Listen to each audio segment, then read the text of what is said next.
The Top 10 Most Forgotten Presidents by Anna Settlemyer, Kayleigh, Grace Bellinger, and Caroline Wills. First off, we have Ulysses S. Grant. Grant is most well known for his military successes rather than his presidential ones. He served as Lincoln's general for most of the Civil War and led the Union to a victory over Robert E. Lee's Confederacy. Although he did have some civil rights successes following his election in 1868, he did not have much economic success and was not easily able to resolve the Panic of 1873. Grant was the first president to ease vigilance over Congress, and the government became riddled with corruption toward the end of his presidency. Grant was a successful military leader, but an average president with a few major successes, placing him at number 10 on the list of forgotten presidents. Next up, we have James Garfield.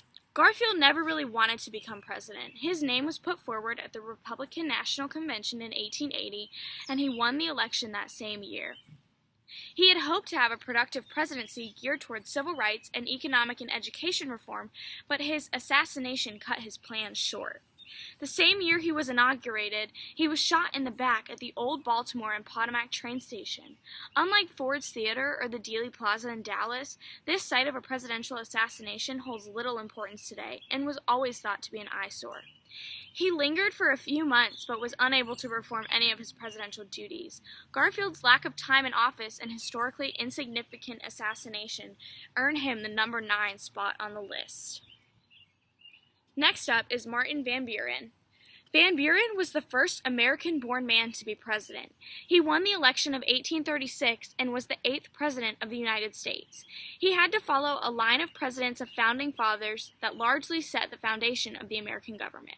He avoided war at all costs with the British on the northern border, but his greatest downfall was assuming the blame for the Panic of 1837, the financial crisis caused by Andrew Jackson's decision to eliminate the Second Bank of the United States and institute pet or state banks. The recession destroyed Van Buren's reputation and prevented him from winning a second term as president. His opportunity to make a lasting impact on the United States became non-existent, and he easily escapes the minds of most Americans, making him number 8 on the list. In the number 7 slot, we have Zachary Taylor. Taylor is another example of a war hero who became president with little political experience, as he was credited for earning the U.S. victory in the Mexican War. He was elected in 1848 and served from 1849 to 1850 in office. He was not able to get much done in his short 15 months in office, and because he held office following James K. Polk, who ensured the admission of Texas as a slave state, Congress was split evenly between slave and free states. Taylor died not long into his term of the stomach flu, and his hands were tied in terms of policy due to the restriction of a divided Congress, placing him at number 7 on the list. Next, we have James Buchanan.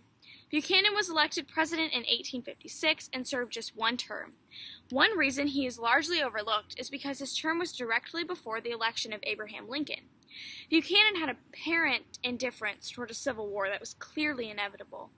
While he did believe that secession of the southern states that occurred toward the end of his presidency was illegal, he believed that it was not within federal power to stop it, which was the opposite approach that Lincoln took when he was inaugurated. He also believed that it was not within his constitutional power as president to become actively involved in the issue of slavery. Buchanan's lack of action as president in terms of slavery and secession, followed by Lincoln's actions to suppress them, makes him easily forgettable and sets him at number 6 on the list. In the number 5 slot, we have Jimmy Carter. Jimmy Carter served as the 39th president from 1977 to 1981. Americans try to forget about the Iranian hostage crisis, in which 52 U.S. citizens were taken hostage from the U.S. Embassy in Tehran following the overthrow of the country's government.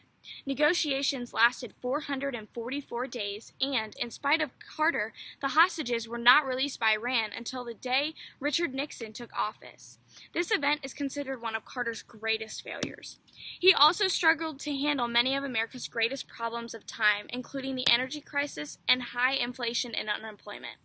Carter lost his re-election campaign by a landslide to Ronald Reagan, whose accomplishments regarding foreign policy and economics will always overshadow Carter's efforts, ranking him at number 5 on the list of forgotten presidents.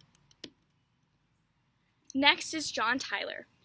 Tyler served nearly a full term in office after assuming the presidency following the death of 9th President William Henry Harrison. The biggest challenge that Tyler faced was the process of presidential succession. Congress and even his own cabinet did not take him seriously because he was not elected, and no precedent had been set for this situation. It was unknown whether he served as acting president until an immediate election took place, or if he assumed the role until the next scheduled election. He was not able to enact much policy reform because his duties were uncertain. Later in his presidency, he had disputes with the Whig Party and was eventually kicked out of the party. He also tried to find a solution to Southern secession, an issue that arose during Jackson's presidency but failed. John Tyler is not a remembered president because he got little to nothing accomplished during his brief time in office, and was not trusted by other members of the government at the time, placing him at number 4 on the list. Next we have Franklin Pierce. History does not fondly remember Northern men with Southern sympathies. Pierce was from New Hampshire, but defended the rights of slave owners and criticized anti-slavery agitation. Serving as 14th president from 1853 to 1857, he was rejected by his own party for renomination and did not serve a second term. He was also known as a weak general during the Mexican-American War. His downfall was in his support of the Kansas-Nebraska Act, which heightened North-South tensions, but Pierce did not handle the repercussions, eventually leading to the Civil War. Pierce had little impact on policy reform, and no staggering events during his presidency deserve historical remembrance, ranking him number 3 on the list. In the number 2 slot, we have Millard Fillmore. Fillmore became the 13th president following the death of Zachary Taylor. He quickly dismissed all of Taylor's cabinet members, and it took more than 2 months to completely fill his new cabinet, putting most presidential business on halt. After his rocky start, the policies that he was able to enforce created further tension between the North and South, and his Whig Party was crumbling. His new Secretary of State, Daniel Webster, with Fillmore's support, passed a compromise bill on the issue of slavery. The Compromise of 1850 failed miserably when both sides came out unsatisfied. Fillmore was an uninspiring president who tried to settle conflict of slavery between the North and the South rather than put an end to it once and for all, putting him at number 2 on the list of forgotten presidents. And finally, we have Benjamin Harrison. Harrison won the election of 1888 to become the 23rd president of the United States. He ran on the Republican platform, although he had fundamental disagreements of many of their positions. He's largely forgotten due to his unfulfilled promise to annex Hawaii and unsuccessful efforts to convince Congress to support the construction of the canal in Nicaragua. His presidency was overshadowed by his grandfather, 9th President William Henry Harrison. Most people remember William Henry Harrison, who served just 1 month in office before dying of pneumonia, which he contracted in the cold weather during his inauguration.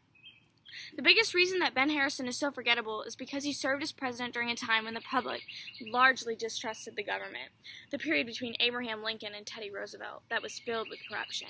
His reputation will forever be tainted by his lack of successes and the sentiments of the government associated with the Gilded Age, earning him the number 1 spot on the list.